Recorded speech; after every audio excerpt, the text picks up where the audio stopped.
জগন্নাথ মন্দিৰ। এইভাগ মন্দিৰলৈ আপোনালোক গৈছেনে বাৰু? মই এইবাৰ গ'লোঁ।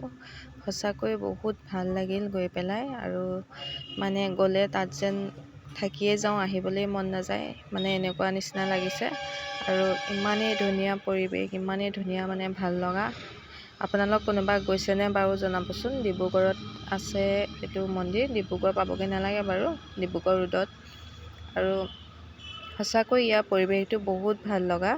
আচলতে আমি গৈ পাওঁতে অকণমান দেৰি হ'ল, সন্ধিয়া লগাৰ কাৰণে ভালকৈ অহা নাই ভিডিঅ'বিলাক, তথাপিও মই কৰিছোঁ অলপ।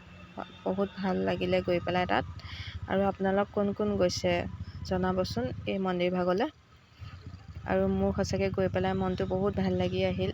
আৰু ভগৱানে যাতে মনৰ আশাবোৰ পূৰ কৰক, তাকে কামনা কৰিলোঁগৈ। লগতে আপোনালোকৰো সকলোৰে মনৰ আশাবিলাক পূৰ হওক, মই ভগৱানৰ ওচৰত এইটোৱে প্ৰাৰ্থনা কৰিছোঁ। আৰু আপোনালোক গৈছেনে নাই এবাৰ ক'বচোন, আৰু যদি নাই যোৱা যাবচোন। সঁচাকৈ বহুত ভাল লগা মন্দিৰ এভাগ।